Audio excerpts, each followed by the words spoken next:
Hello everyone, my name is Saurabh Kumar Gupta. आज हम Indian polity को पढ़ेंगे।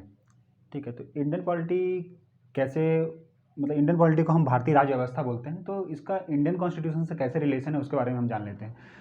तो जैसे मान लीजिए कि एक कंप्यूटर जैसे वर्क करता है ना, तो कंप्यूटर और कंट्री को एक समान मान लीजिए। जैसे कंप्यूटर वर्क करता है वैसे कंट्री वर्क करता है। तो जो कंप्यूटर वर्क करता है ना, उसके लिए हार्डवेयर और सॉफ्टवेयर का बहुत इंपॉर्टेंस होता है।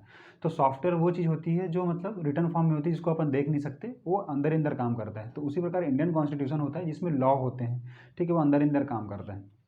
बल्कि जब उसको इम्प्लीमेंटेशन करना होता है तो उसको मतलब हार्डवेयर की ज़रूरत पड़ती है। तो वही हार्डवेयर का जो ज़रूरत है, मतलब मतलब जो हार्डवेयर की ज़रूरत पड़ता है, वही हार्डवेयर का काम इंडियन पॉलिटी करता है। ठीक है, क्योंकि भारतीय राज्य व्यवस्था है। तो इंडियन कॉन्स्टिट्यूशन कुछ लॉ कानून है और उसको कैसे किसी स्टेप में लागू करना है, क्या क्या उसमें क्राइटेरिया होंगे, ठीक है, क्या क्या होंगे चीज़ें, ये सब इंडियन पॉलिटी के अंदर आता है। ठीक है, तो इंडियन पॉलिटी एक ऐसा सिस्टम है, इसको मान लीजिए आप एक ऐसा मतलब एक ऐसा सिस्टम से डील करता है। किस सिस्टम से डील करता है? वो सिस्टम से डील करता है जिसमें जो गवर्नमेंट होते हैं ना, जो भी गवर्नमेंट होता है, गवर्नमेंट के एडमिनिस्ट्रेशन और इसके ज्यूरिडिक्शंस को कंट्रोल करता है। ठीक है, इसके एडमिनिस्ट्रेशन और ज्यूरिडिक्शंस को कंट्रोल करता है, इस सिस्टम को, उसको बोलते हैं इंडियन पॉलिटी। ओके, इसको हम समझने के लिए ना कुछ स्टेप्स में बांट देते हैं इंडियन पॉलिटी को। कैसे बांटेंगे कि इसको हम बांट लेते हैं पार्ट में। दूसरा आ जाता है इसके बाद आर्टिकल, उसके बाद आ जाता है schedule.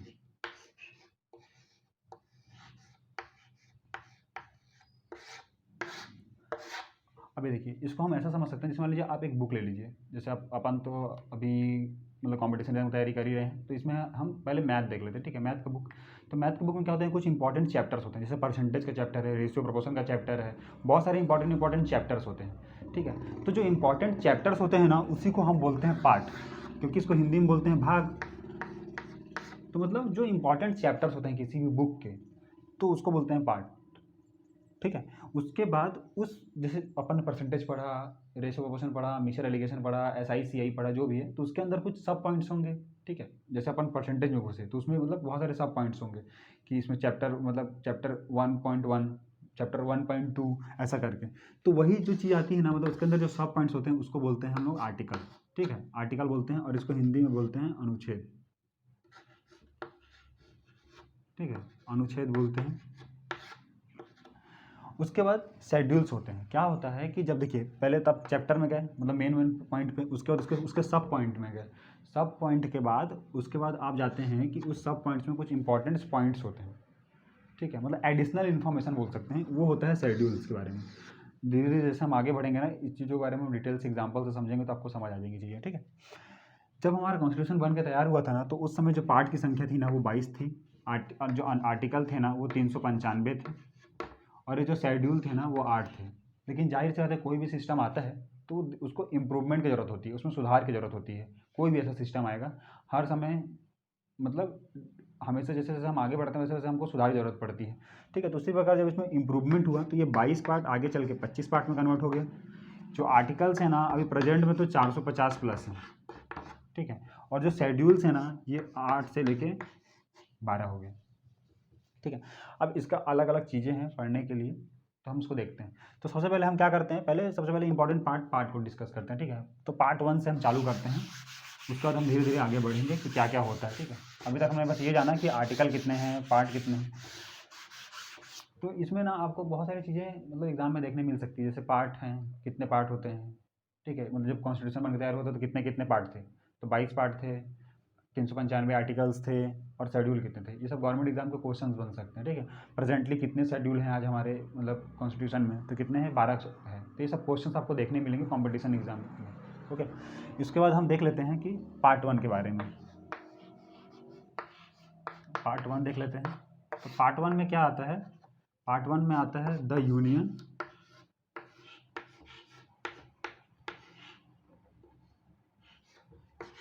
And it's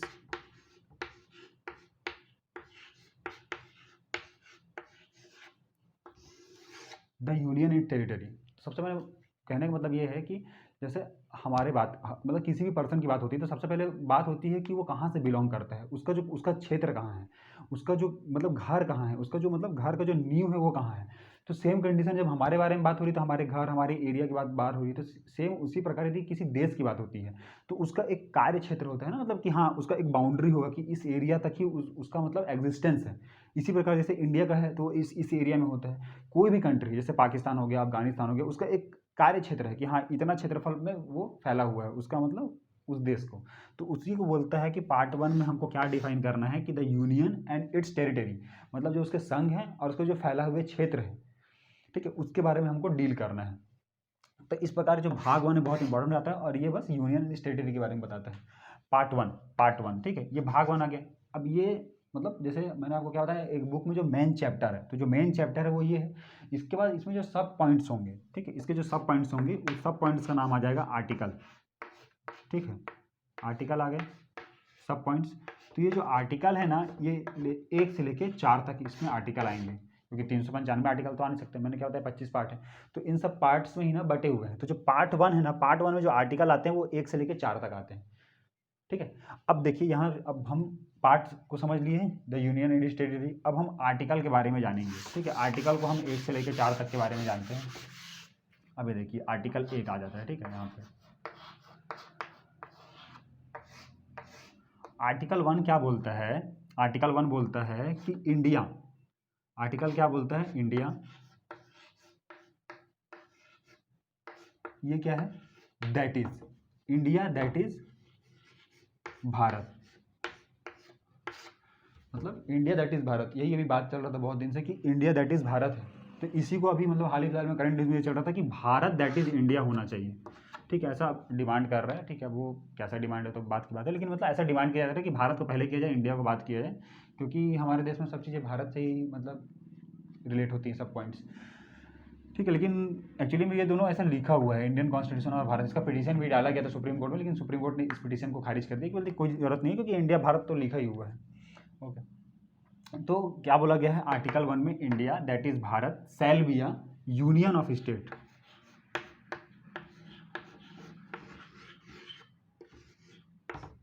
union of state के बारे में बताया है।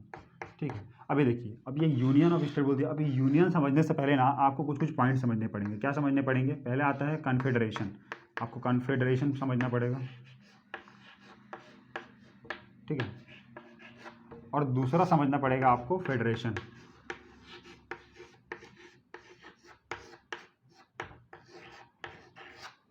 ठीक है, आप ये और ये तीन पॉइंट समझेंगे ना तब आपको आर्टिकल 1 समझ आएगा। तो देखिए कन्फेडरेशन के बारे में हम जानते हैं, ये कन्फेडरेशन के बारे में। तो कन्फेडरेशन के बारे में क्या है कि जैसे मान लीजिए कोई स्टेट है जो सोवरेन स्टेट है, मतलब बहुत सारे जैसे मान लीजिए कोई कंट्रीज है ना, बहुत सारी कंट्री है, तो जो कंट्री है मतलब वैसा कंट्री जिसके पास सब चीज़ें हैं, मतलब वो रन कर रहा है, उसके पास प्रॉपर पॉलिटिकल सिस्टम है, प्रॉपर कॉन्स्टिट्यूशन है, सब चीज़ उसके पास है। ठीक है, लेकिन इस टाइप के ही कितने कंट्री मान लीजिए, एक कंट्री हो गया ए, इस कंट्री के पास भी सब चीज़ें हैं, मतलब मैनेज करने के लिए सब चीज़ें हैं, मतलब उसके पास पॉलिटिकल सिस्टम है, वहाँ पे सब रन कर रही हैं, सब टैक्सेस कलेक्शन हो रहे हैं, यहाँ पे आराम से लोग रह रहे हैं। वैसा ही बी कंट्री है, वैसा ही सी कंट्री है, ये कंट्री है। ठीक है, अब ये आपस में जुड़े। अब सवाल आएगा ये आपस में क्यों जुड़े। रीज़न ये होता है कि जब हम अकेले किसी चीज़ को करते हैं ना तो प्रोग्रेस हमारी हमेशा धीरे होती है, लेकिन जब हम आपस में ग्रुप में जुड़ जाते हैं तो हमारे पास वाइड एरिया हो जाती है काम करने के लिए, तो हम और ज़्यादा एक्सपांड कर सकते हैं और ज़्यादा ग्रो कर सकते हैं। ठीक है, तो कन्फेडरेशन का मतलब वही होता है, कन्फेडरेशन का मतलब कि ये जो कंट्री है ना ये आपस में तो सोवेरेन है और ये मिला के एक ना मतलब एक कन्फेडरेशन बना लेंगे और ये अपने ऊपर एक सेंट्रल बॉडी को सेट करेंगे, सेंट्रल बॉडी को सेट करेंगे ताकि ये एक कॉमन गवर्नमेंट बना के अपने आप को प्रोग्रेस कर सकें।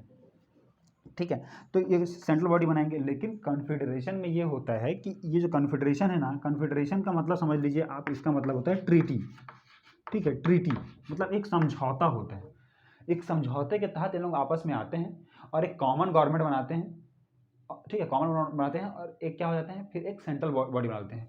लेकिन जैसे मान लीजिए एक सेंट्रल बॉडी है तो सेंट्रल बॉडी को उतना ज़्यादा पावर नहीं दिया जाता। ये छोटे छोटे जैसे ये ए हो गया, ये बी हो गया, ये सी हो गया, ये सेंट्रल बॉडी का काम ना बस इसको इतना ही अधिकार होता है कि ये ऐसे रूल एंड रेगुलेशन बनाए जो इन ए बी सी कंट्री को ना आपस में बांध के रखे, मतलब इसमें कोई डिस्प्यूट ना होने दे। लेकिन ये इस ए बी सी में रहने वाले लोगों पे कोई कंट्रोल नहीं करेगा। कहने का मतलब ये है कि मान लीजिए आप जो कंट्री ए है, यहाँ पे जो लोगों का टैक्स कलेक्शन है वो कंट्री ए ही करेगा। कंट्री बी में जो लोगों का टैक्स कलेक्शन है वो कंट्री बी वाले करेंगे। कंट्री सी में जो लोगों का टैक्स कलेक्शन है वो कंट्री सी वाले करेंगे। इसमें सेंट्रल गवर्नमेंट कोई टैक्स अप्लाई नहीं कर सकता। बस इसका काम इतना ही रहेगा कि जो कंट्री ए, कंट्री बी, कंट्री सी है, ये ना आपस में जुड़ के रहें।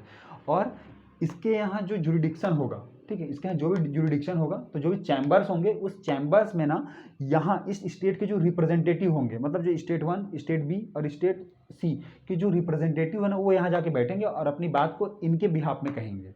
तो बस इसका इतना ही कहानी रहेगा।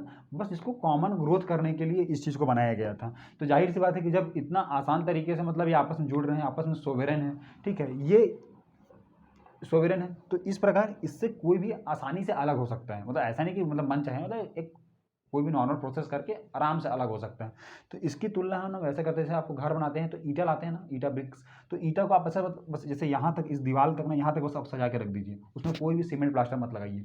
तो वो हो गया, सब एक साथ आके मतलब एक अच्छा से दीवार बना दिए हैं, लेकिन उसके बीच में सीमेंट नहीं है, तो वो आराम से खुल सकता है। तो कॉन्फिगरेशन मतलब वहाँ गए, अपन उसको उठा के ले जा सकते हैं ईंटा को, तो उसी को बोलते हैं कॉन्फिगरेशन, मतलब आराम से उसको निकाला जा सकता है।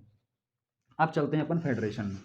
फेडरेशन क्या होता है, ये भी बहुत सारे स्टेट्स होते हैं ना, वो आपस में मिलके एक बनाते हैं, लेकिन ये जो बनाते हैं ना, ये कॉन्स्टिट्यूशनली बनाते हैं, कॉन्स्टिट्यूशनली बनाते हैं, ठीक है। कॉन्स्टिट्यूशनली बनाते क्या मतलब क्या होता है कि जो भी स्टेट्स आपस में मिलने आएंगे ना, वो एक कॉन्स्टिट्यूशन के तहत बंधेंगे। तो इसमें ये हो जाता है कि जब ये लोग आते हैं ना, तो एक कॉन्स्टिट्यूशन लिखा जाता है कि देखिए जब हम जुड़ रहे हैं तो ये सब चीज़ें होंगी। तो कभी कभी ऐसा बोला जाता है कि इसमें आने के बाद आप दोबारा नहीं जा सकते, या कभी कभी बोला जाता है कि इसमें आने के बाद दोबारा जा सकते हैं। तो ये ना डिपेंड करेगा, जब फेडरेशन बन रहा होता है ना, फेडरेशन का जब कॉन्स्टिट्यूशन बन रहा होता है, तो उसमें लिखा जाता है कि आप यदि आप चाहें तो अलग हो सकते हैं, पहला कंडीशन हो सकता है। आप कभी अलग नहीं हो सकते, आप तभी जुड़िए जब आप कभी अलग नहीं हो सकते इससे, तो भी कंडीशन है। तीसरा कंडीशन ये भी डाल सकते हैं कि आप आ तो रहे हैं, लेकिन आपको यदि आपको अलग होना है हमसे, तो कुछ सर्टेन लॉ को फॉलो करने पड़ेंगे, मतलब कुछ फुलफिल करना पड़ेगा कुछ शर्तों को, उसका आप अलग हो सकते हैं। तो ये फेडरेशन की जो कॉन्स्टिट्यूशन होगा ना, उसके अकॉर्डिंग डिसाइड किया जाएगा।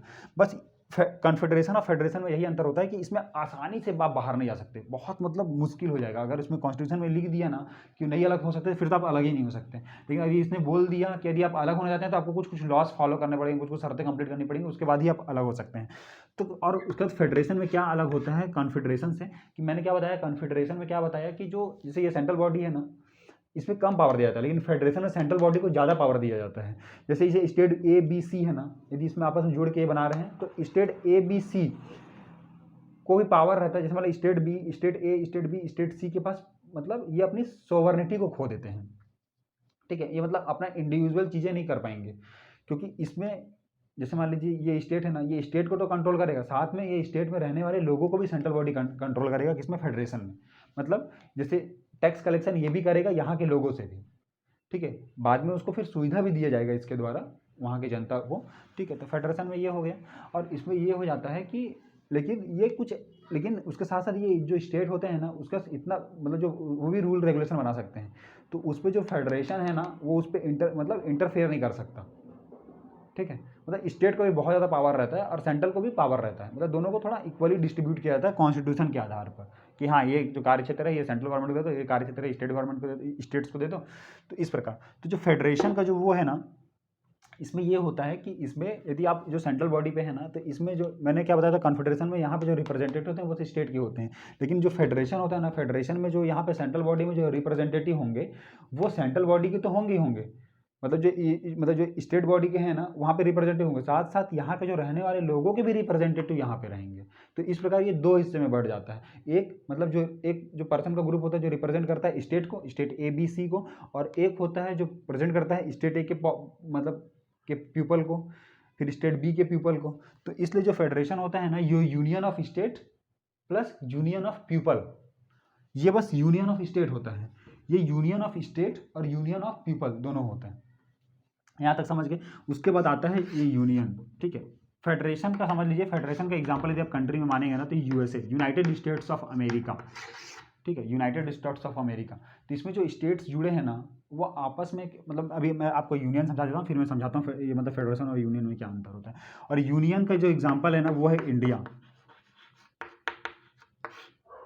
तो देखिए मैंने कॉन्फेडरेशन में क्या बताया था आपको कि नॉर्मल ईंटा का दीवार बना दिया कि ईंटा को कभी भी निकाल सकते हैं।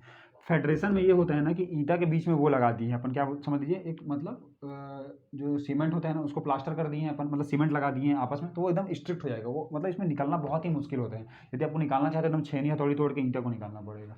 लेकिन यूनियन का मतलब होता है कि आपने ईंटा लगाया और ऊपर से पूरा प्लास्टर चढ़ा दिया, जो हमारे घर में रहता है। ठीक है, जब एक दीवार बन गया तो फिर तो आप ईंटा निकाल ही नहीं सकते, या तो फिर से दीवार टूटेगा ही, ईंटा कहाँ निकाल सकते हैं। तो मतलब जैसे ये दीवार है, ये पूरा प्लास्टर है, तो इसको समझ लीजिए अब यूनियन। ठीक है, तो उसका कहानी है इंडिया का। इंडिया का तो इंडिया में क्या होते हैं ना, इंडिया में जो भी एक क्षेत्र होते हैं ना वो स्टेट्स आपस में जुड़ के मतलब एक कंट्री बना लेते हैं। लेकिन इसमें जो सेंट्रल बॉडी होता है ना उसको एक्सट्रीम पावर दी जाती है। मतलब इसके पास इतना पावर होता है कि ये स्टेट्स के ना एरिया को भी चेंज कर सकता है। जैसे मान लीजिए इंडिया है, इंडिया क्या करेगा, अभी देखते हैं। अभी इंडिया जैसे मान लीजिए सेंट्रल बॉडी में सेंट्रल गवर्नमेंट है, वो कभी भी चेंज कर सकता है। जैसे झारखंड से बिहार को अलग कर दिया, आंध्र प्रदेश से तेलंगाना को अलग कर दिया, ठीक है, यूपी से उत्तराखंड को अलग कर दिया, उसके बाउंड्री को आराम से चेंज कर सकते हैं। मतलब इसमें फिर स्टेट का अस्तित्व ही नहीं रह जाएगा ना। लेकिन इसमें ऐसा नहीं हो सकता, स्टेट के बाउंड्री को चेंज नहीं कर सकते ये लोग, कि जो स्टेट है वो स्टेट है, वो अपने लिए नियम कानून बनाएगा। इसके अलग मतलब यहाँ के लोगों का अलग सिटीजनशिप होगा, और जो कंबाइन होगा उसका सिटीजनशिप अलग होगा। यहाँ के फ्लैग अलग होंगे और यूएसए का फ्लैग अलग होगा। तो इस प्रकार ना बहुत सारी चीज़ें डिफरेंस होती हैं। लेकिन जो ये जो यूनियन आता है इसमें सेंट्रल को एक्सट्रीम पावर होते हैं, वो सेंट्रल गवर्नमेंट को कैसे भी कंट्रोल कर सकते हैं। ठीक, तो इस प्रकार आप समझ गए ये सब चीज़ों को। उसके बाद हम आगे बढ़ते हैं।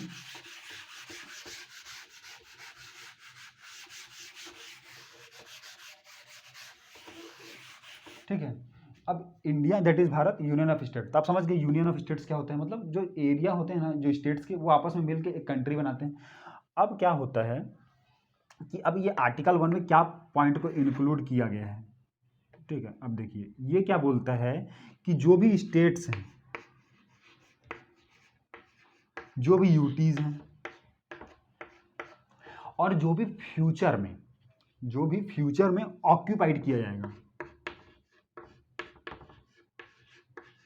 ठीक है, जो भी स्टेट हैं, जो भी यूनियन टेरिटरी हैं, और जो फ्यूचर में ऑक्यूपाइड किया जाएगा, जो भी एरिया ऑक्यूपाइड एरिया, फ्यूचर में जो भी एरिया ऑक्यूपाइड किया जाएगा, वो सभी का नाम, जो सभी का नाम है ना, वो शेड्यूल 1 में डाला जाएगा। अब देखिए यहाँ पे आप समझ सकते हैं मैंने जो बताया था। सबसे पहले एक पार्ट आया, पार्ट में क्या बताया, यूनियन एंड इट टेरिटरी, मतलब यूनियन संघ है और उसके क्या क्षेत्र है, यूनियन आ गया। उसके अंदर एक सब पॉइंट आया आर्टिकल 1, जिसमें बताया कि India that is Bharat union of state है। उसके अंदर बता दिया कि ये जो स्टेट हैं, जो यूटी हैं, जो फ्यूचर में ऑक्यूपाइड किया जाएगा, इनका जो नाम होगा ना वो शेड्यूल 1 में होगा। मतलब एक इंपॉर्टेंट पॉइंट को इंडिकेट कर दिया। इसको इसलिए रखा गया क्योंकि देखिए हर बार नए नए स्टेट बनते हैं, यहाँ हम कुछ ऑक्यूपाइड करते हैं, तो बार बार हमको आर्टिकल में चेंज ना करना पड़े। ये जो इंपॉर्टेंट पॉइंट है, जो शेड्यूल, इसको चेंज कर देंगे तो हमारा काम बन जाएगा। ठीक है, बार बार हम इस पर फोकस ना करना पड़े, इसलिए हमने एक इंपॉर्टेंट पॉइंट शेड्यूल को इसमें इंक्लूड कर दिया है। तो बस इसका कहने का मतलब ये है कि जो स्टेट हैं, जो यूटी हैं, जो फ्यूचर में ऑक्यूपाइड एरिया हैं, वो उनका जो नेम होगा ना वो शेड्यूल 1 में जाएगा। यहाँ तक क्लियर हो गया। उसके बाद यहाँ तक क्लियर हो गया। उसके बाद हम देखते हैं, समझिए ना, उसके बाद हम अब आगे बढ़ते हैं।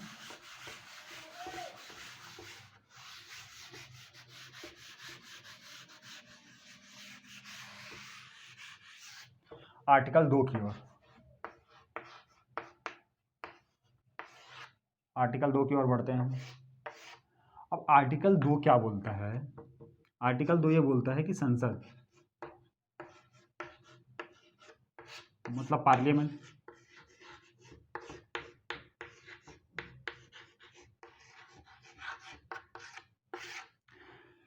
अब पार्लियामेंट क्या है कि पार्लियामेंट के पास ये पावर है, क्या पावर है कि वो प्रेसिडेंट की, मतलब सबसे पहले तो यहाँ पे ये आता है कि जो प्रेसिडेंट होता है ना, यहाँ पे समझ लीजिए प्रेसिडेंट की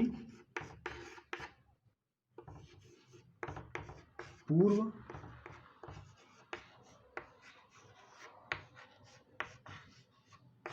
अनुमति। देखिए इंडिया में ना राष्ट्रपति को बहुत ज़्यादा पावर नहीं दिया गया है, बस उनको नाम मात्र का मतलब हेड बनाया गया है। तो यहाँ पे बस बात कहने के लिए लिख दी जाती है कि प्रेसिडेंट की पूर्व अनुमति। तो आप मतलब इसको अनुमति ना समझ के ना सूचना समझ लीजिए। ठीक है, मतलब अनुमति, मतलब ऐसा नहीं कि राष्ट्रपति जाओ अनुमति मांगेंगे कि हाँ मतलब राष्ट्रपति परमिशन देंगे कि हाँ आप जाओ तभी जाना होगा, ऐसा नहीं है। क्योंकि बस ये उनको उनको रिस्पेक्ट देने के लिए लिख दिया जाता है कि प्रेसिडेंट की पूर्व अनुमति पर, जबकि इस अनुमति की जगह बस सूचना होता है कि बस प्रेसिडेंट को सूचना दे दी जाता है कि ठीक है, संसद बोल देता है कि हम इस पर कानून बनाने जा रहे हैं, बस इतना। लेकिन ये पॉइंट को क्यों इंक्लूड किया गया है? इस पॉइंट को इसलिए इंक्लूड किया गया है ताकि कभी भी जब ये अमेंडमेंट करें या कभी भी ये कोई कानून बनाएं या कभी भी किसी चीज़ को इंक्लूड करें, कोई भी आर्टिकल 2 के अंदर जो भी चीज़ों को इंक्लूड करे तो उसमें प्रेसिडेंट साइन करने से मना ना करे, ठीक है। इसलिए ये पहले चीज़ें कर दी जाती हैं, क्योंकि मना करेगा तो उनके पास जवाब होगा कि आपने पहले तो सूचना दी थी ना, आपको तो पहले ही सूचना दी गई थी या आपसे पूर्व में अनुमति ले ली गई थी, ठीक है, वही मतलब अनुमति सूचना। तो इस प्रकार आर्टिकल 2 में ये बोलता है कि संसद जो पार्लियामेंट है उसके पास ये पावर है कि यदि कोई भी विदेशी लैंड है, मतलब इंडिया टेरिटरी के बाहर कोई भी जो राज्य क्षेत्र है उसको अपने अंदर इंक्लूड कर सकते हैं। ये संसद के पावर है। मतलब क्या पावर है कि विदेशी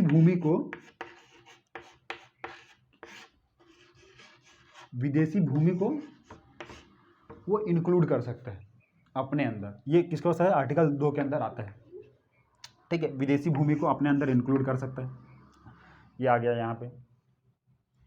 इसका आप एग्जाम्पल देख लेते हैं, ठीक है। विदेशी भूमि को ना हम यहाँ लिख देते हैं ऊपर में थोड़ा सा, ये देखिए विदेशी भूमि, फिर मैं आपको इसका एग्जाम्पल समझाता हूँ कि क्या ऐसा हुआ है,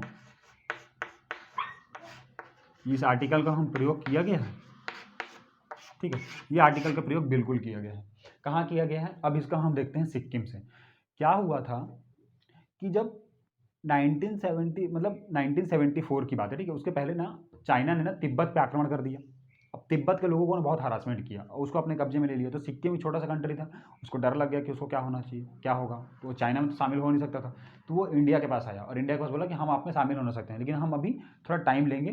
तो इंडिया ने बोला ठीक है आप टाइम ले लीजिए। तो उन्होंने क्या किया, 35 कॉन्स्टिट्यूशन अमेंडमेंट कर दिया 1974 में। और इसके बाद ये जो आर्टिकल 2 है ना, इसी आर्टिकल 2A एक नया आर्टिकल को ऐड किया और सिक्किम को बनाया,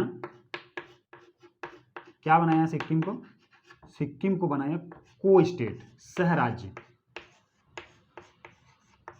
सिक्किम को बनाया को स्टेट, सह राज्य बनाया, ठीक है।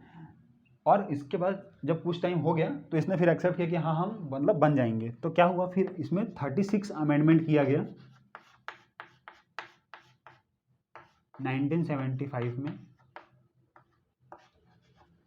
ठीक है। और आर्टिकल 2 में, ठीक है, सिक्किम को 22वां राज्य का दर्जा दिया गया। इंडिया में 22वां राज्य स्टेट का दर्जा दिया गया सिक्किम को, ठीक है, 36 में।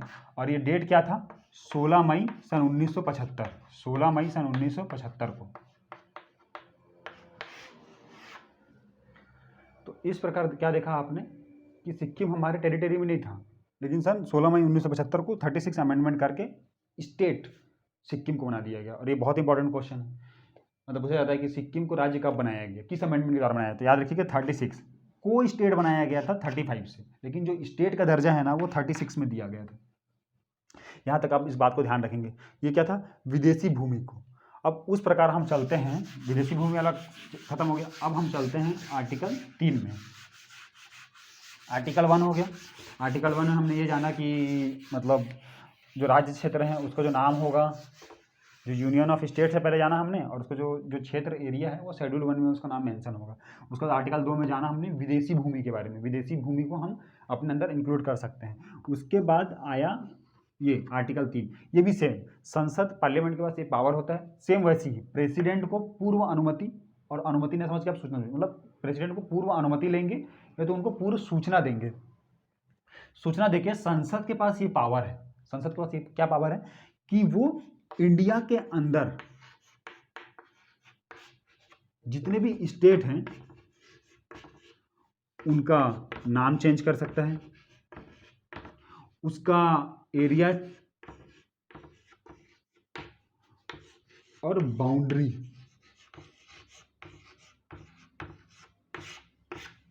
नेम, एरिया, बाउंड्री सबको चेंज कर सकते हैं अपने मुताबिक। उस पर कोई रिस्ट्रिक्शन नहीं होगा, क्योंकि मैंने बताया ये यूनियन ऑफ स्टेट है, सेंट्रल गवर्नमेंट को एक्सट्रीम पावर है। इसका एग्जांपल आप देख लीजिए, सन 2000 में तो इसका एक्सट्रीम एग्जांपल हुआ था। सन 2000 में 1 नवंबर, 9 नवंबर और 15 नवंबर, ठीक है। 1 नवंबर को मध्य प्रदेश से छत्तीसगढ़ को अलग किया गया था। 9 नवंबर को यूपी से उत्तराखंड को अलग किया गया था और 15 नवंबर को झारखंड से बिहार को अलग किया गया था।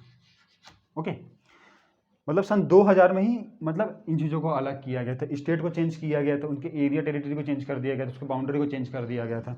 और नेम को तो अभी हाल ही फिलहाल में देख लीजिए, जैसे इलाहाबाद के नाम को प्रयागराज रख दिया गया। तो ये आर्टिकल 3 में रखा गया था। तो इस प्रकार आप समझ गए ना इंडियन स्टेट्स के बारे में कैसे हुआ था, ठीक है। यहाँ पे आप समझ गए। कहने का मतलब है आर्टिकल 1 में ये बताया कि यूनियन ऑफ स्टेट्स हैं, उनका जो नाम है वो शेड्यूल 1 में होगा, जो भी स्टेट और यूटी और जो भी फ्यूचर में ऑक्यूपाइड होंगे, पहला। दूसरा में क्या बोला कि जो विदेशी भूमि है उसको अपन हम लोग इंक्लूड कर सकते हैं दूसरा में। तीसरा में इन्होंने ये बोला कि जो भी स्टेट्स हैं इंडिया के अंदर, जो स्टेट्स हैं ना, उनका नेम, एरिया, बाउंड्री उसको आपस में चेंज किया जा सकता है, ठीक है। यहाँ तक हम जान लिए।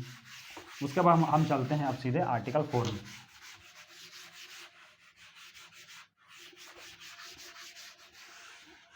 अब आर्टिकल 4 में हम जानते हैं, अब देखते हैं क्या है, ठीक है। आर्टिकल 4 में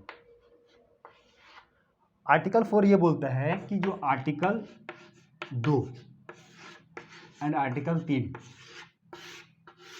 ठीक है, आर्टिकल 2 और आर्टिकल 3 में जो भी चेंजेस किए जाएंगे वो कॉन्स्टिट्यूशनल अमेंडमेंट नहीं बनेगा। मतलब इसमें जो भी चेंजेस होंगे, ठीक है, जो भी चेंजेस होंगे वो कॉन्स्टिट्यूशनल अमेंडमेंट एक्ट नहीं बनेगा। देखिए अभी प्रेजेंटली एट प्रेजेंट हमारे कंट्री में 106 अमेंडमेंट हो चुके हैं। लेटेस्ट अमेंडमेंट अभी हुआ है जिसमें वुमेन को 33% रिजर्वेशन दिया गया है पार्लियामेंट में। ओके, यदि ये नाम चेंज, ये बाउंड्री चेंज, यदि इसको कॉन्स्टिट्यूशनल अमेंडमेंट में रख दिया जाता है ना, तो कॉन्स्टिट्यूशनल अमेंडमेंट की संख्या बहुत ज़्यादा बढ़ जाती है, क्योंकि कॉन्स्टिट्यूशनल अमेंडमेंट बहुत इंपॉर्टेंट चीज़ होता है। ये बहुत एकदम कोई एकदम इंपॉर्टेंट टॉपिक भी इसको अपन कर सकते हैं। ऐसा थोड़ी होगा कि एकदम मतलब कोई नाम चेंज कर रहा है उसमें भी आप कॉन्स्टिट्यूशनल अमेंडमेंट लगाएंगे। तो इन सब चीज़ों को बचाने के लिए ना इसको कॉन्स्टिट्यूशनल अमेंडमेंट में नहीं रखा गया। और जो आर्टिकल 2 और 3 है ना, इसको 50% साधारण बहुमत से मतलब पास किया जा सकता है। साधारण बहुमत 50% साधारण बहुमत तो कोई भी गवर्नमेंट ला सकता है, क्योंकि कोई भी गवर्नमेंट, जैसे हमारे लोकसभा में 545 सीट है, उसमें से 273 50% होता है, तो 273 सीट तो गवर्नमेंट बनाने के लिए ही चाहिए। तो जो भी सरकार चल रही है उसको मतलब 50% से ऊपर उसका बहुमत होगा तभी उसकी सरकार बनी हुई है, तो वो आराम से इसको पास करवा सकते हैं। लेकिन इसमें राष्ट्रपति बाध्य नहीं कर सकते, राष्ट्रपति को साइन करना ही पड़ेगा, इसीलिए कॉन्स्टिट्यूशनल अमेंडमेंट एक्ट नहीं है। यदि राष्ट्रपति को पास ये पावर दे दी जाती कि वो वापस कर सकते हैं तो फिर तो कॉन्स्टिट्यूशनल अमेंडमेंट हो जाता, ठीक है। राष्ट्रपति उसको वापस नहीं कर सकता, इसीलिए इसको कॉन्स्टिट्यूशनल अमेंडमेंट एक्ट नहीं बनाया जाता, ठीक है। तो इस प्रकार आर्टिकल 4 का मतलब ये है कि जो आर्टिकल 2 और आर्टिकल 3 में जो अपन चेंज करेंगे वो कॉन्स्टिट्यूशनल अमेंडमेंट में नहीं आएगा, ठीक है। यहाँ तक ये चीज़ें हो गई। अब हम चलते हैं आगे की ओर, ठीक है। एक मैं आपको केस बता देता हूँ, Berubari case, Berubari union case 1960। ये देखिए, ये है वेस्ट बंगाल, ये इंडिया के अंदर आता है, ठीक है, ये आता है इंडिया के अंदर। और ये है बांग्लादेश।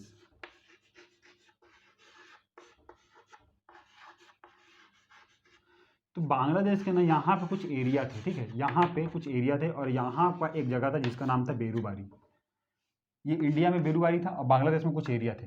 तो जो बेरूबारी था ना, यहाँ पे 90% मुस्लिम थे और यहाँ पे जो बांग्लादेश है ना, यहाँ पे 90% हिंदू थे। तो क्या हुआ, जब पंडित जवाहरलाल नेहरू थे ना, उन्होंने क्या बोला कि यहाँ तो मुस्लिम है और ये बांग्लादेश था उस समय, ये वेस्ट मतलब पाकिस्तान हुआ करता था, वेस्ट पाकिस्तान, ठीक है। तो यहाँ पे ना मुस्लिम की संख्या ज़्यादा थी क्योंकि ये मुस्लिम कंट्री थी, तो ये मुस्लिम को यहाँ भेजना चाह रहे थे और यहाँ के हिंदू को यहाँ वापस बुलाना चाह रहे थे। अब यहाँ के लैंड को तो नहीं दे सकते थे यहाँ पे, तो इन्होंने क्या बोला कि यहाँ का जो लैंड के जो रिप्रेजेंटेटिव है, मतलब यहाँ के जो लोग हैं उनको यहाँ भेज दिया जाए, और यहाँ के जो लैंड के जो रिप्रेजेंटेटिव हैं उनको यहाँ भेज दिया जाए। कहने का मतलब है यहाँ के लैंड को नहीं भेजा जाएगा फिजिकली, लेकिन यहाँ के लैंड में जो रहने वाले लोग हैं उनको यहाँ भेजा जाएगा, और यहाँ के जो लोग हैं उनको यहाँ बुलाया जाएगा। इस प्रकार उन्होंने ये डील कर लिया और आ गए। फिर बाद में आया हमारा सुप्रीम कोर्ट ने बोला अरे भाई इधर आइए नेहरू जी। उन्होंने क्या बोला कि संसद ठीक है आपके कंट्रोल में, आप प्रधानमंत्री, आपको अपने देश के अंदर ये सब चीज़ करने का मतलब परमिशन है, लेकिन आप बांग्लादेश में कैसे कर सकते हैं, किसी कंट्री में मतलब लैंड को दिया, लैंड को छोड़ दिया, ठीक है, इस प्रकार आप नहीं कर सकते। ये केस फंसा हुआ था तब से लेके अभी नरेंद्र मोदी आए हैं तो उन्होंने फिर ये मैटर को सॉल्व किया, ठीक है। तो ये बेरोबारी केस हो गया। अभी देखिए यहाँ पे अब इंटरनेशनल बॉर्डर लग जाता है, ठीक है। तो अब हम देखते हैं कि क्या क्या इंटरनेशनल बॉर्डर बने हैं अभी तक, ठीक है, देख लेते हैं हम उसको। क्योंकि देखिए जब से हमारा देश आज़ाद हुआ है ना, तो हम तो पहले अखंड भारत के रूप में जाने जाते थे। तो अखंड भारत से हम कैसे कैसे बने हम उसको देख लेते हैं। तो देखिए यदि अखंड भारत में मतलब उतना अच्छा से मैप नहीं बना रहा हूँ मैं, ऐसे ही बना दे रहा हूँ।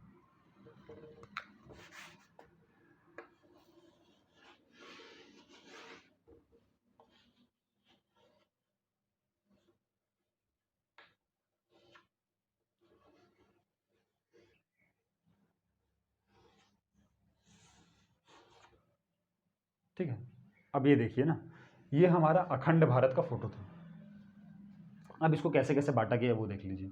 जब ब्रिटिश कॉलोनी आई ना, तो यहाँ इन्होंने ये यहाँ से एक रेखा खींचा, ठीक है, ये रेखा, और ये रेखा का नाम दिया गया डूरंड रेखा, ठीक है, डूरंड रेखा दिया गया। और ये कब रखा गया? 1893 में अंग्रेजों के द्वारा रखा गया था। और इस एरिया का उन्होंने नाम दिया अफगानिस्तान, इसका नाम दिया। तो शुरू में जो डूरंड रेखा खींचा गया था 1893 में, वो जो डूरंड रेखा था ना, वो अफगानिस्तान और इंडिया के बीच में था।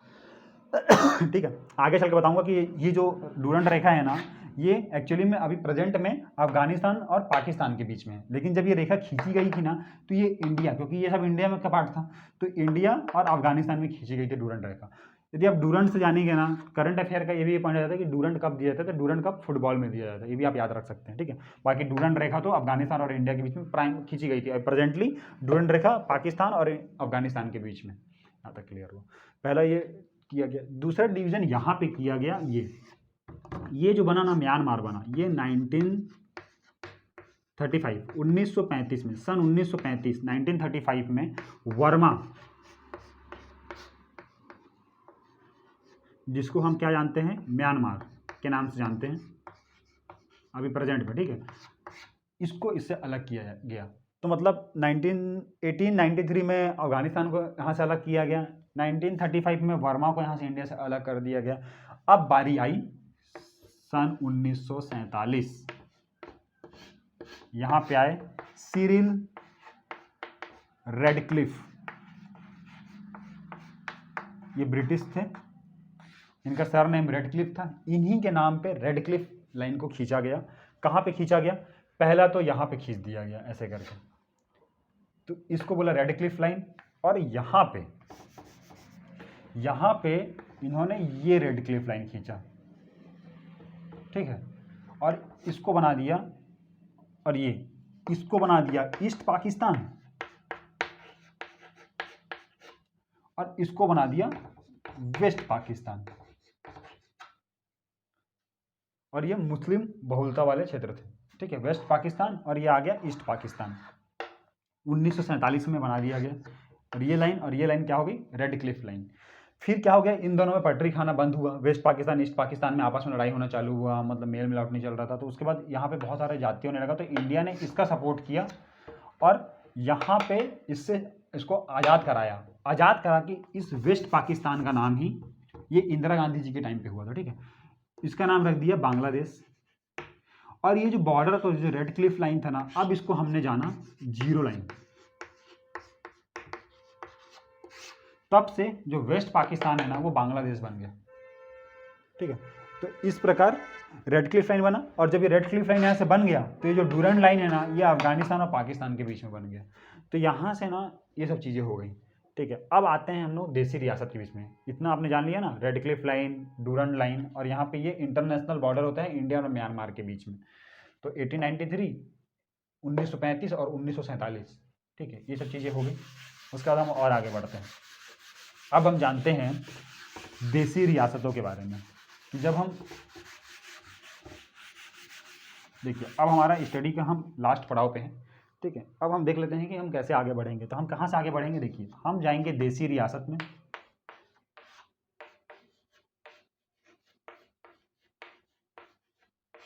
देसी रियासत है। और ये जो सफ़र है ना हमको तय करना है, ठीक है, ये जो सफ़र हमको तय करना है देसी रियासत से कहाँ तक सफ़र तय करना है, 14 स्टेट प्लस 6 यूटी सन 1956, ठीक है। यहाँ तक का हमको सफ़र तय करना है। और इसके बीच में बहुत इंपॉर्टेंट पॉइंट आएंगे जो आपको देखना है और जो हमारे एग्जाम में आते हैं, ठीक है। ये हम क्यों कर रहे हैं, क्योंकि हमारा जो पार्ट 1 था ना उसमें यूनियन एंड टेरिटरी के बारे में बात हुआ था। आर्टिकल 1 में बोला गया था कि कितने कितने स्टेट हैं। तो ये मैं आपको हिस्ट्री से लेके आ रहा हूँ कि हमने कैसे कैसे, मतलब कौन कौन सी इंटरनेशनल लाइन थी, कहाँ अफगानिस्तान बना, कहाँ पाकिस्तान बना, कहाँ बांग्लादेश बना, ये मैंने आपको बता दिया, कहाँ म्यांमार अलग हुआ, ये मैंने आपको सबको इंटरनेशनल बॉर्डर बता दिया। अब हम आते हैं कि जब मतलब ये सब बॉर्डर बढ़ गया, फिर जब हमारा इंडिया आज़ाद होने वाला था उस समय हमारे पास देसी रियासतें थी, कुछ ब्रिटिश कॉलोनियाँ थी। तो ये जो सफ़र यहाँ से लेके 14 स्टेट तक कैसे पहुँचा, ये अब हम भी जानते हैं, ठीक है। देसी रियासत का हम थे, अब इसका हम देखते हैं सफ़र कैसा रहा। जब देसी रियासत, जब हमारा इंडिया आज़ाद हो रहा था ना, तो उस समय अंग्रेज़ों ने ना बहुत कुटिल गेम खेला। क्या उन्होंने गेम खेला, उन्होंने क्या बोला कि ठीक है हम जहाँ जहाँ मतलब राज करते थे वो आप ले लीजिए। उसके बाद लेकिन कुछ देसी राजा लोग थे, वो भी इनडायरेक्टली कंट्रोल करते थे अंग्रेज, लेकिन भारत में फूट डालने के लिए उन्होंने क्या बोला कि जो भी देसी रियासत है, जो भी देसी रियासतें हैं वो या तो पाकिस्तान में शामिल हो जाएं, या तो इंडिया में शामिल हो जाएं, या तो फिर वो अपना ही अलग कंट्री बना लें। सोच सकते हैं आप, इंडिया के टेरिटरी के अंदर ही बीच बीच में अलग अलग कंट्री, तो कितना बड़ा मतलब मारा मारी हो जाता। तो इस देसी रियासत का ना विलय करने के लिए 3 पर्सन को ना जिम्मेदारी माना जाता है, जिसमें सबसे इंपॉर्टेंट होते हैं सरदार पटेल। यहीं से इनको लौह पुरुष की उपाधि दी गई, क्योंकि उन्होंने बहुत मेजर रोल प्ले किया। दूसरे पर्सन थे वीपी मेनन, और तीसरे पर्सन थे ना लॉर्ड माउंटबेटन। ये तीन पर्सन ने देसी रियासतों को आपस में लाने के लिए महत्वपूर्ण भूमिका निभाई, जिसमें से सबसे इंपॉर्टेंट सरदार पटेल थे, ठीक है।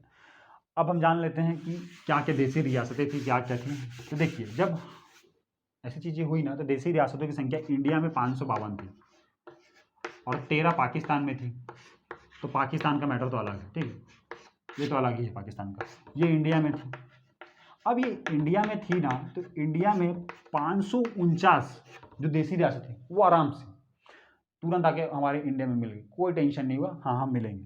तो इसमें तो कोई लफड़ा नहीं था। बचे 3 जो बोलते हैं, इसमें से 2 ने बोला कि हम अपना अलग कंट्री बनाएंगे और एक ने बोला कि हम जाके पाकिस्तान में मिल जाएंगे। अब देखिए वो 3 में क्या क्या आते हैं, ठीक है।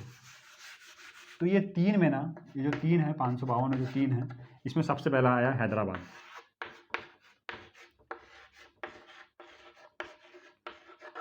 ठीक है। दूसरा आया इसमें जूनागढ़, जो गुजरात के पास है, मतलब जो गुजरात वाले, प्रेजेंट में गुजरात वाले इलाके में आता था जो, ठीक है, जूनागढ़। और इसमें से तीसरा था जम्मू एंड कश्मीर।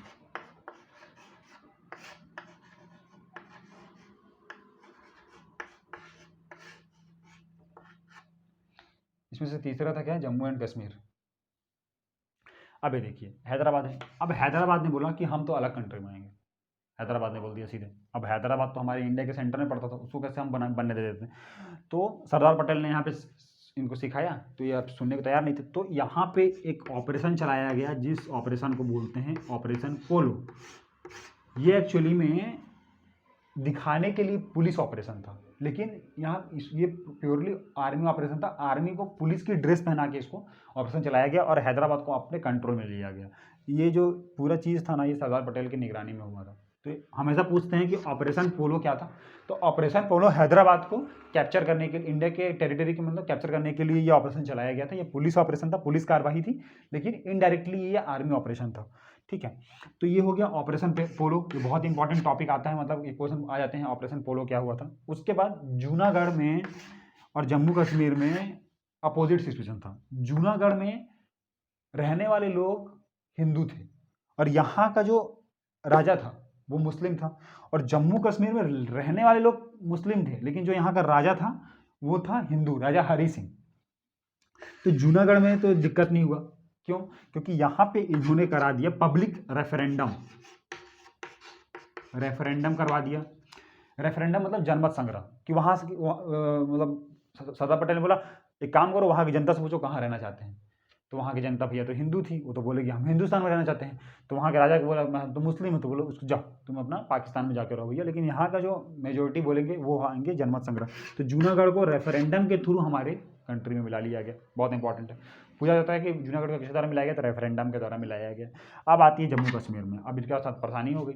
जम्मू कश्मीर में क्या बोला गया, अब यहाँ पे रेफरेंडम कराएंगे तो यहाँ तो मोस्टली मुस्लिम है, वो तो बोल देंगे हम पाकिस्तान में जाएंगे। ये सब दिक्कत होने लगा। और इसी बीच में जो राजा हरि सिंह है ना, वो बोल दिए, जो राजा हरि सिंह है उन्होंने बोल दिया कि हम तो अलग कंट्री बनाएंगे, हम ना पाकिस्तान में मिलेंगे, हम ना इंडिया में मिलेंगे।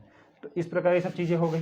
तो अब यहाँ पे जम्मू कश्मीर का क्या हो गया, अब हम देखते हैं। तो ये देखिए जम्मू कश्मीर ये था, तो यहाँ से ना मतलब अटैक हो गया, नक्सलवादी आतंकवादी लोगों का यहाँ पर अटैक होने लगा। तब यहाँ जो राजा हरि सिंह है ना, वो इंडिया में आए और बोले कि हमको यहाँ पे हेल्प चाहिए, हमको इनसे बचाइए।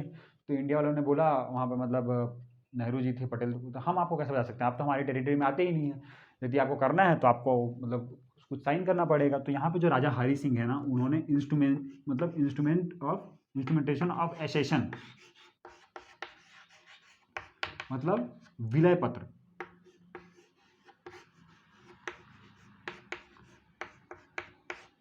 विलय पत्र पर 26 अक्टूबर, ठीक है, 26 अक्टूबर 1947 को, 26 अक्टूबर 1947 को इस विलय पत्र पर साइन कर लिया। लेकिन इसमें एक थे शेख अब्दुल्ला, राजा के मतलब जो सेनापति थे शेख अब्दुल्ला, उन्होंने ही ना कुछ क्राइटेरिया रख दिया और उसने आर्टिकल 370 को ऐड करवा दिया कि 370 के थ्रू भी इसको हम मतलब रन करेंगे। तो उस टाइम तो बहुत इंपॉर्टेंट था कि कम से कम मिले, तो उसके बाद हम देख लिया जाएगा बाद में। तो ये उस टाइम से ये 370 आ गया, जो ये ठीक है जम्मू कश्मीर में। अब इसका तो अलग स्टोरी है, 370 का उसको बाद में जान लेंगे। तो यहाँ से ना राजा हरि सिंह ने विलय पत्र प्राप्त किया और यहाँ से फिर इंडियन आर्मी गई और यहाँ के जो हेड थे वो शेख उस्मानी थे, जो यहाँ के जो ब्रिगेडियर थे, और वो वहाँ पे गए और यहाँ पे इन्होंने रोक दिया गया। और फिर जब ये यहाँ पे रोका गया तो यहाँ पे फिर सीज फायर हो गया। और ये जो एरिया है ना, इसी को बोलते हैं पीओके। तो इसी को बोलते हैं पाकिस्तान ऑक्यूपाइड कश्मीर। यहाँ पे इन चीज़ों को सीज फायर कर दिया गया। तो यहाँ तक इंडिया का भाग और यहाँ पे पाक ऑक्यूपाइड कश्मीर हो गया, ठीक है। तो यहाँ से हो गया देसी रियासतों वाला हो गया। अभी देखिए अब क्या हुआ, जब हमारा देश बन के तैयार हुआ 1947 में, तो ये जो देसी रियासतें हैं, ठीक है, इसको 4 कैटेगरी में बांटा गया। पहला कैटेगरी ए, दूसरा कैटेगरी बी, तीसरा कैटेगरी सी और चौथा कैटेगरी डी।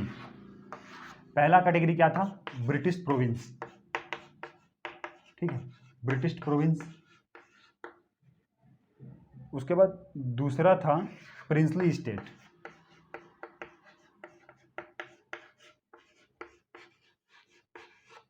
उसके बाद तीसरा था कमिश्नरी,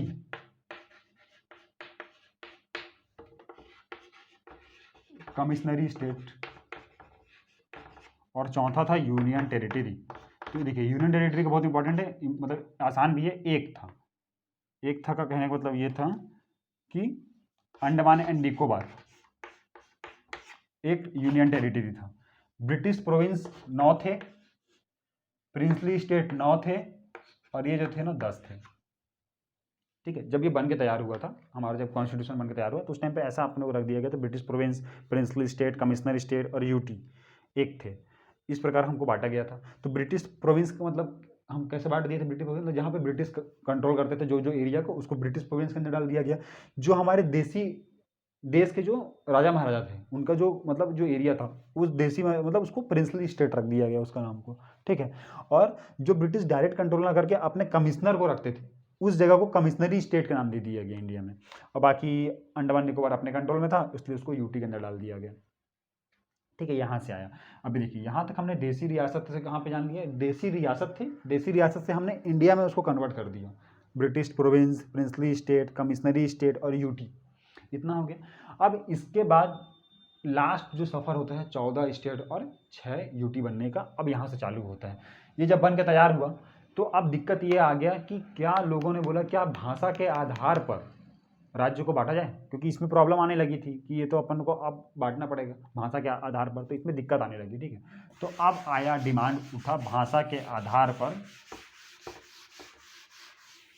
बनाने के लिए। तो देखिए कभी भी कोई सरकार कोई भी निर्णय लेती है ना तो कोई कमेटी के लिए लेती है, और वो कमेटी का कोई हेड होता है। जब वो कमेटी अपना सर्वे करता है और अपना सर्वे पक्ष रखता है, यदि वो सर्वे पक्ष अच्छा होता है तो फिर उसको आगे बढ़ाया जाता है, ठीक है। सरकार ऐसी काम करती है क्योंकि वो सर्वे फिर वो कोई बहुत इंपॉर्टेंट आदमी होता है। तो एक इंपॉर्टेंट आदमी को ढूंढा गया। किस आदमी को ढूंढा गया, किस पर्सन को, बहुत इंपॉर्टेंट पर्सन है, वो है एस के धर। एस के धर को ढूंढा गया और इनके नाम पे ही एस के धर कमेटी बनाई गई। अब एस के धर कौन थे? एस के धर कौन थे? एस के धर इलाहाबाद हाई कोर्ट के जज थे, बहुत इंपॉर्टेंट पर्सन हो गए। तो इनकी निगरानी में ना एक कमेटी का गठन किया गया, और इस कमेटी का उद्देश्य ये था कि क्या भारत के राज्यों को भाषा के आधार पर बांटा जा सकता है। तो यहाँ पे आपके एग्जाम में पहला क्वेश्चन आता है कि भाषा के आधार पर बनने वाला पहला कमेटी क्या था, तो एस के धर कमेटी था, ठीक है, पहला कमेटी। और ये कब बना था? ये 1948 में बन के तैयार हुआ था। लेकिन इस कमेटी ने भाषा के आधार पर स्टेट बनने के जो मतलब प्रपोजल था उसको रिजेक्ट कर दिया। इन्होंने बोला कि नहीं, भाषा के आधार पर राज्य नहीं बनेंगे, इससे बहुत प्रॉब्लम हो जाएगा, बहुत सारे दंगे भड़क जाएंगे, ठीक है। तो इन्होंने साफ साफ इनकार कर दिया। तो देखिए यहाँ पे ये होता है कि भाषा के आधार पर बनने वाली सबसे पहली कमेटी क्या थी? एस के धर कमेटी। भाषा के आधार पर सबसे बनने वाली पहली कमेटी जिसने मना कर दिया कि भाषा के आधार पर नहीं बन सकता स्टेट, वो भी एस के धर कमेटी। दो क्वेश्चन यहाँ से आगे, ठीक। इसके बाद हम आगे बढ़े, फिर आगे चल के फिर ये प्रॉब्लम आने लगा क्योंकि मुद्दे उठ ही रहते कहीं ना कहीं से। उसके बाद फिर जवाहरलाल नेहरू ने ना एक और कमेटी बनाई जिसमें रखा गया जेवीपी कमेटी। जेवीपी कमेटी में क्या था? ये जवाहरलाल नेहरू, ये वल्लभ भाई पटेल और ये पिताजी सीतारामैया, ये तीन लोग आपस में मिले और एक कमेटी बने। ये कमेटी का भी डिसीजन सेम सिनेरियो में गया कि भाषा के आधार पर हम इसको नहीं बांटेंगे। और ये जो कमेटी है ये 1942 में बनी थी, 52 में बनी थी, 1952 में बनी थी। बोले कि भाषा के आधार पर हम नहीं बांटेंगे। यहाँ तक का सफ़र हो गया। अब यहाँ पे एक मतलब दुखद बात हो गई। क्या? सन 1953 के आसपास मद्रास में एक आंदोलन चला। वहां बोला गया कि हमको आंध्र प्रदेश बना के दिया जाए। क्यों दिया जाए आंध्र प्रदेश? क्योंकि जो मद्रास में तमिल बोली जाती थी, नीचे साइड मद्रास में, ठीक है। क्योंकि देखिए मद्रास ना यहाँ पे बहुत बड़ा एरिया में मद्रास फैला हुआ था, ठीक है। तो यहाँ पे जो नीचे एरिया है ना, यहाँ तमिल बोला जाता था, लेकिन जो ऊपर वाले एरिया था ना उसमें तेलुगु बोला जाता था। भाषा अलग हो गया। तो आंध्र प्रदेश में बोला जाता था तेलुगु। तो इन्होंने बोला कि जो तेलुगु वाले जो प्रदेश है ना वहाँ पे एक नया स्टेट बना दिया जाए, आंध्र प्रदेश। लेकिन पंडित जवाहरलाल नेहरू बोले नहीं, क्योंकि हमारी जो इसके पहले दो कमेटी बन चुकी है उसमें बोला कि भाषा के आधार पर हम नहीं बांट सकते। वो अड़ गए। फिर यहाँ पे जब ये अड़े तो एक पेट्टू श्री रामुलु करके एक पर्सन थे, वो बैठ गए भूख हड़ताल पे कि मैं तब तक भूख हड़ताल करूंगा जब तक आंध्र प्रदेश बन नहीं जाता। तो बोला ठीक है आप करो हड़ताल। लेकिन इन्होंने ना हड़ताल कर दिया, भूख हड़ताल 56 दिनों तक। 56 दिनों तक भूखे प्यासे बैठे रहे। बाद में इनकी डेथ हो गई। जब इनकी डेथ हुई तो पूरा दंगा भड़क गया। बताओ, हमारे मतलब देश का प्रधानमंत्री हमारी बातें सुन ही नहीं रहे हैं। किस काम के हमारे प्रधानमंत्री? तो दंगा बहुत भड़क गया और वहाँ पे इनकी सीट खतरे में आ गई। तो 1 अक्टूबर सन 1953 को पंडित जवाहरलाल नेहरू के द्वारा आंध्र प्रदेश को नया स्टेट का दर्जा दे दिया गया। तो भाषाई आधार पर सबसे पहले बनने वाला स्टेट क्या है? Andhra Pradesh. Next question exam में, ठीक है। भाषा के आधार पर बनने वाला पहला राज्य आंध्र प्रदेश कब बना? 1 अक्टूबर सन 1953 में। अब बोलते हैं ना कि मतलब कोई एक काम ऐसा हुआ तो फिर आगे इसमें बढ़ने लगा। अब आ गई बम्बई की बारी। बम्बई में बोलने लगे कि देखिए भैया हमारे यहाँ तो गुजराती बोलते हैं, तो गुजरात बनाओ। तो फिर वहाँ पे नेहरू जी ने होल्ड किया, आप थोड़ा सा रुक जाइए, अब हमको एक कमेटी बनाने दीजिए, उसके बाद हम ये करेंगे, ठीक है। तो फिर वो निकले एक बहुत अच्छे पर्सन की तलाश में कि कौन वो पर्सन है जो हमको प्रॉपर रिपोर्ट ला के देगा। तो उसी में तय में उन्होंने एक फैजल अली सर को ढूंढा,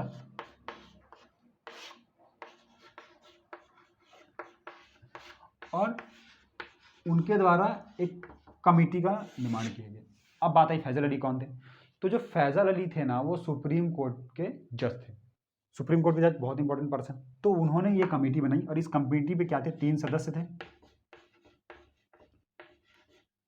ये कमेटी बनाई गई सन 1953 में, क्योंकि उस टाइम इसकी नीड थी। और इन्होंने सन 1956 में एक रिपोर्ट दिया।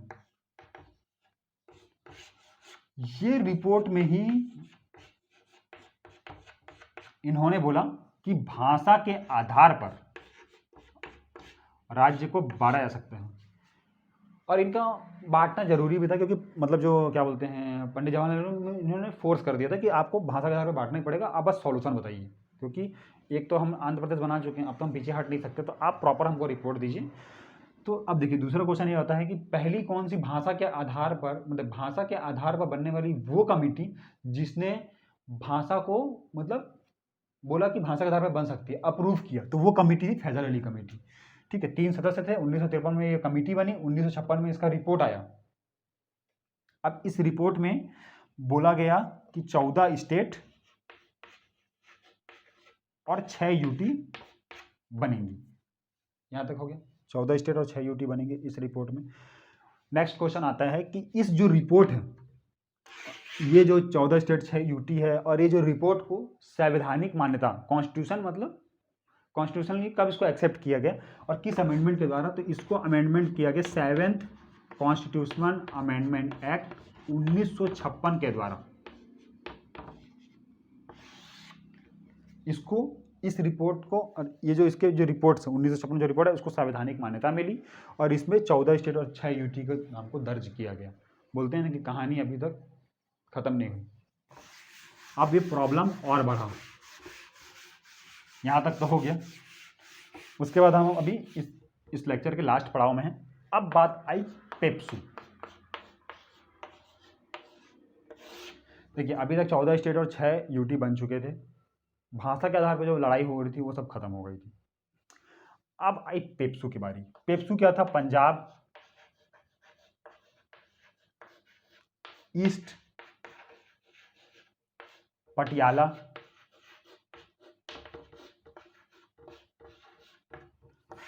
State union.